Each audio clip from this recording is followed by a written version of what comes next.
Amo Séries Adverte. Este vídeo é todo trabalhado no spoiler. Contei cenas da série inteira. É muito spoiler mesmo. Cuidado. Olá, galera do Amo Séries! Já pensou em como os heróis de séries e filmes são quase perfeitos em várias coisas? E que às vezes fica até difícil de acreditar que possa existir alguém tão assim perfeito? E quando a gente vê um personagem que não é exatamente bonzinho e que pra conseguir alcançar seus objetivos acaba usando de meios de moral um pouco duvidosa?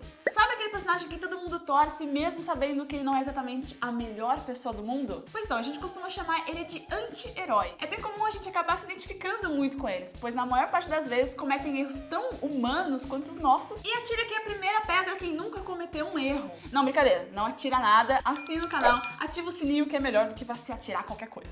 E se prepara que hoje vamos falar dos 5 anti-heróis mais amados das séries. E o nosso primeiro grande anti-herói é um homem de família, e é um homem de duas famílias. Uma com esposa, filhos, o pacote completo, e a outra um pouco menos tradicional, a máfia. A gente tá falando de Anthony John Soprano, o protagonista da família Soprano, considerado um dos primeiros grandes anti-heróis das séries. Em 2006, Família Soprano foi eleita a melhor série de todos os tempos em uma votação feita pela revista Rolling Stone, que reuniu atores, roteiristas, executivos e showrunners da TV americana. Criada pelo grande David Chase e produzida pela HBO, colecionou inúmeros prêmios durante e após a sua exibição, marcando a cultura popular dos Estados Unidos nos anos 2000. Muito do sucesso da série se deve ao nosso anti-herói Tony Soprano, interpretado por James Gandolfini. O cabo da família de Mel e chefe da máfia italiana de Nova Jersey é um dos personagens mais humanos já escritos. O que faz de Tony Soprano um grande anti-herói é sua necessidade de equilibrar e cuidar de seus dois lares. De um lado, o berço familiar e do outro, uma organização criminosa. As decisões que o mafioso precisa tomar no decorrer da série, por mais pavorosas que sejam, sempre vêm acompanhadas de motivações humanas, afetivas e de preocupações que afetam sua própria sanidade. E se tem uma coisa com que Tony se preocupa, é com a sua sanidade, diferente de outro personagem que veremos logo a seguir.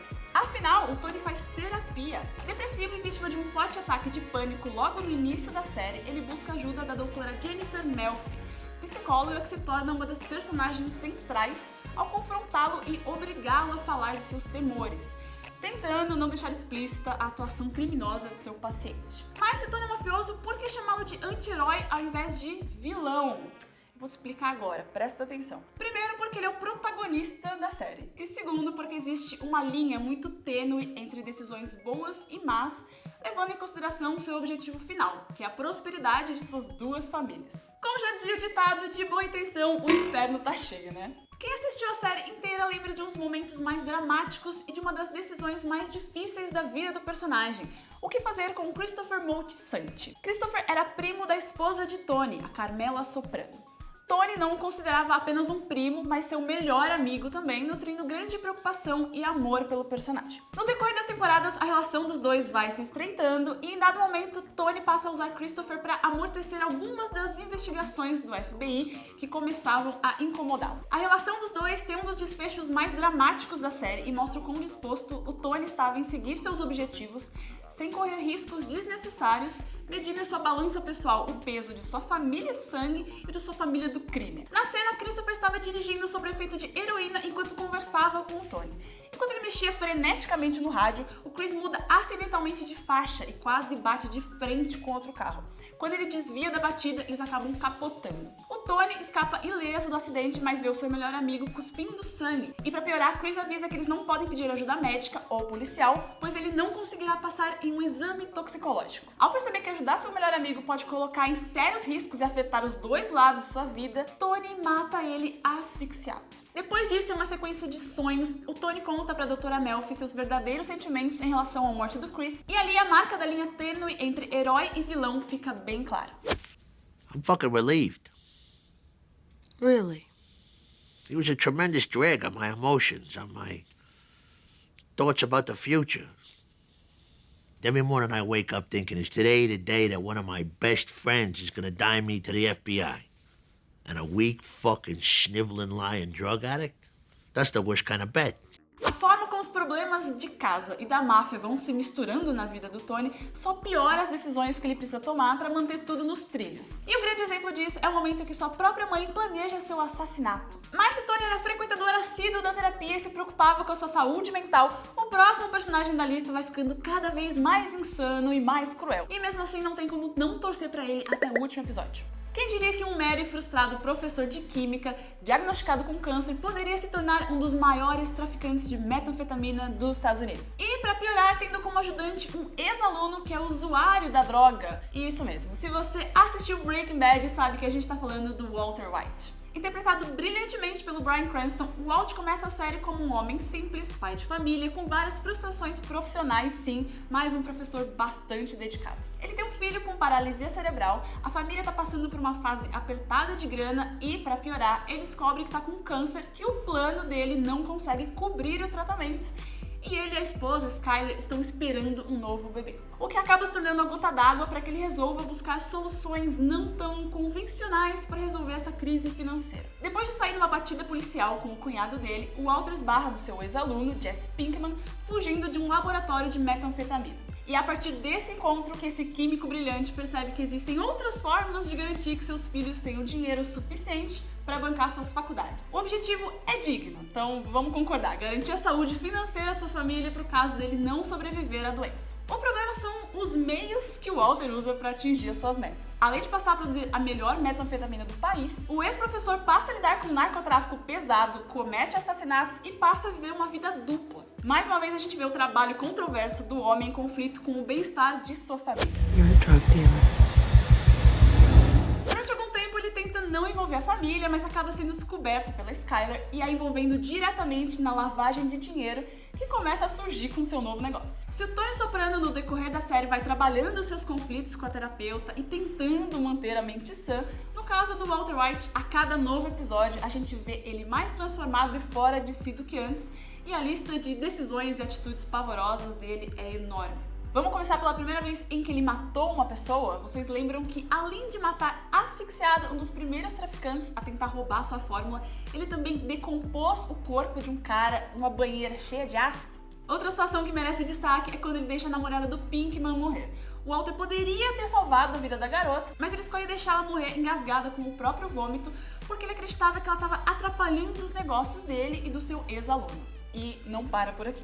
A gente tem que lembrar que ele também foi capaz de envenenar uma criancinha, o pequeno Brock, para fazer com que o Jesse pensasse que o Gus Fring, que foi o grande antagonista da série durante algumas temporadas, era um monstro. Não que o Gus não fosse um monstro, mas o Walt acabou também se tornando um monstro. Mas ainda assim, muita gente torceu por ele até o último episódio, eu incluso. Se tem alguém que merece o título de anti-herói, esse alguém é o Walter White. Os dois primeiros caras da nossa lista tinham em comum o afeto pelas suas famílias, e as decisões tortas giravam muito em torno disso. Mas e quando o personagem faz tudo pra si mesmo? De todos os anti-heróis aqui listados, no topo da lista do egocentrismo temos o Dr. Gregory House. Um homem sem família, solteiro e que não mede esforços pra mostrar ao mundo que ele é duro como uma pedra. Interpretado magistralmente pelo Hugh Laurie, o House vive e trabalha em Nova Jersey em um hospital universitário fictício. Agora imaginem vocês o crossover do Tony Soprano e House dentro de um quarto hospitalar. O que daria esse embate desses dois anti-heróis? Ambos são responsáveis por diálogos incríveis, só que um acredita no berço familiar, enquanto o outro prefere se distanciar ao máximo possível de qualquer ser humano. House é o Sherlock Holmes das doenças e o seu criador David Shore admite a inspiração no personagem do Sir Arthur Conan Doyle. Diferentemente dos nossos amigos anteriores, ele não comete homicídios, ao contrário, né? Ele salva mais vidas do que qualquer outro personagem dessa lista. Mas se ele é tão bom em salvar vidas, por que colocá-lo na lista de anti-heróis? Pois é, que os métodos do médico não são os mais corretos e a sua personalidade difícil e o vício pelas drogas temperam ainda mais esse caldo dos anti-heróis. Como qualquer anti-herói, Dr. House não está preocupado em seguir regras, muito pelo contrário, ele está sempre disposto a passar por cima de todas elas e se sente maior e mais inteligente que qualquer um. Apesar de salvar inúmeras vidas, o caminho que o House trilha para dar tais diagnósticos é extremamente tortuoso. A equipe médica sofre com toda a sua arrogância e em várias ocasiões o House coloca em risco toda a operação do hospital só para provar que os seus diagnósticos estão corretos.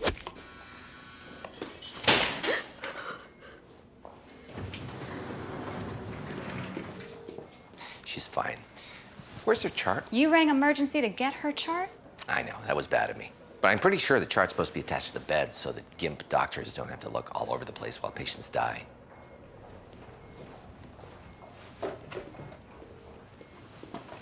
Thank you so much. E mesmo salvando vidas, o House leva seus pacientes ao limite da paciência enquanto procura e formula os seus diagnósticos e, em alguns momentos da série, busca casos só pra se divertir ou pra mostrar ao mundo a sua imensa capacidade como médico. Em um dos episódios intitulados Sem Motivo, o médico atende um paciente que chega com a língua inchada só pra se entreter com a forma engraçada que o cara tava falando. O House chega a fazer perguntas totalmente sem sentido como qual sua cor favorita? E é só pra se divertir com as frases inteligíveis que o homem tentava falar. Tadinho. Whip cream. O episódio também demonstra o quão traumático pode ser ter sua vida salva pelo doutor no momento em que ele é baleado por um ex-paciente vingativo. E além disso, depois de tudo isso, o House ainda é um mestre da manipulação. Durante toda a série, ele consegue mexer com a mente de cada um de seus subordinados e pacientes, os levando muitas vezes a crises existenciais. E o grande lema do médico é de que todo mundo mente. E nesse aspecto a gente vê uma semelhança muito grande com Walter White e a sua filosofia de os fins justificam os meios. Para descobrir a verdade sobre seus pacientes e subordinados, o House não mede nenhum esforço em ultrapassar qualquer limite da ética. Porém, não importa que método será utilizado, contanto que ele consiga fazer com que todos lhe contem suas verdadeiras histórias e tudo em prol de estar sempre com a razão. Apesar da busca constante pela verdade, por trás das pessoas, o House é um dos que mais escondem histórias e traumas. Talvez o fato dele saber que todos mentem é justamente por ele ser um bom mentiroso. Em inúmeros episódios, House se vê diante de escolhas que nos obrigam a vesti-lo com o manto do anti-herói.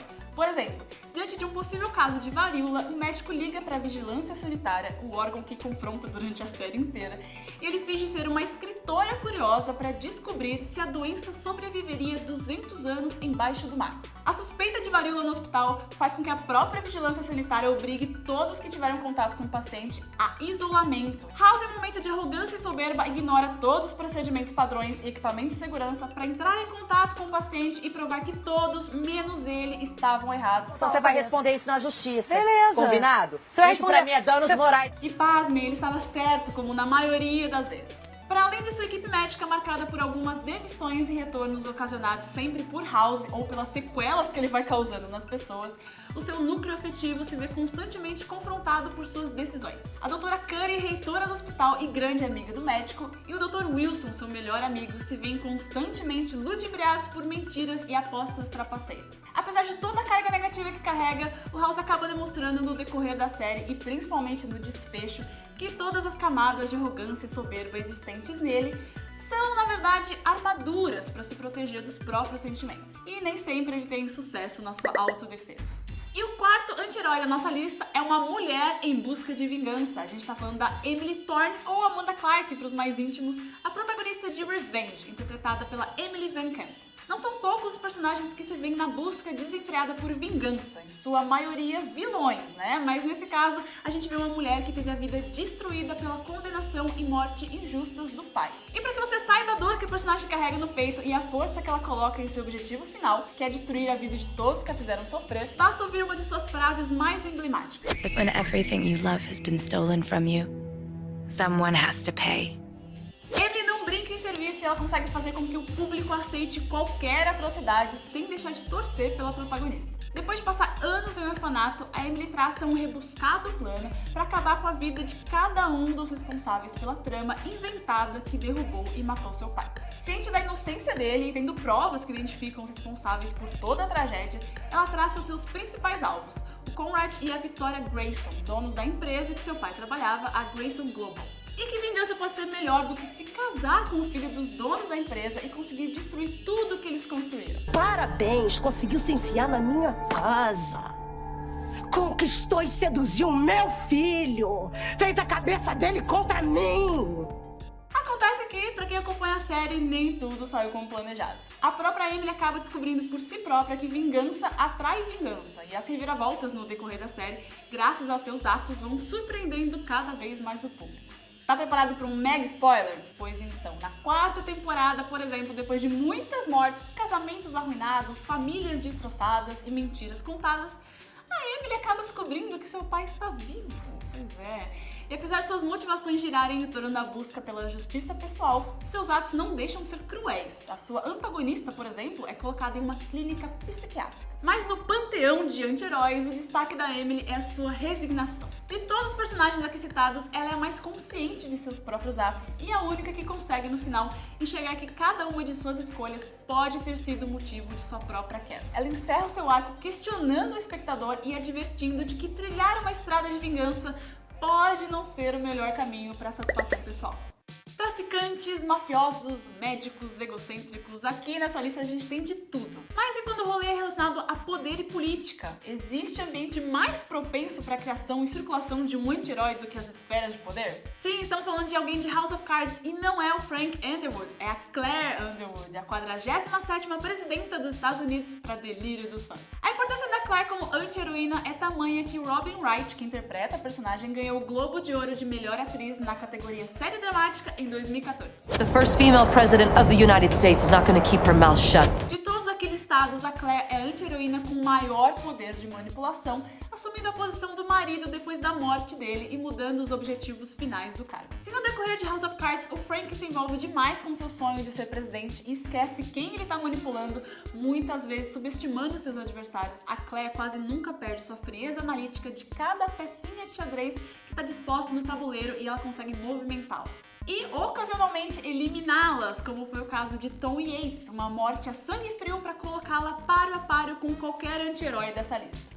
Maior que o desejo de poder, a Claire Underwood é uma representação extremamente poderosa da luta pela igualdade, e isso fica explícito em vários momentos de confronto entre ela e o Frank. Em muitas ocasiões, ela se vê obrigada a lembrá-lo de que mesmo que ele ocupe a cadeira mais alta da política americana, ela é tão importante nesse jogo de poder quanto ele. E apesar de todas as manipulações, ela é mais um exemplo de personagem que faz o público delirar com cada objetivo alcançado. E se não fosse pela Claire, a série House of Cards teria entrado pro hall de séries canceladas que ficaram sem um desfecho digno de sua magnitude, porque ela segurou a peteca sozinha e segurou muito bem. Pois é, independentemente do que façam, os anti-heróis sempre vão causar alguma identificação com o público por terem questões e conflitos mais humanos do que os heróis tão perfeitos e cheios de glória. Não que os heróis sejam personagens chatos de assistir, mas é sempre bom ver imperfeições nos protagonistas das séries que a gente ama. E se você gostou do nosso vídeo sobre anti-heróis, pegue seus planos maléficos e... Não, calma, não pega nada, é só brincadeira. Vamos deixar isso pros personagens da série, tá bom? Não esquece de curtir esse vídeo, compartilhar e dar uma olhada lá no nosso Instagram, @amoséries, beleza? É bem facinho. Até o próximo!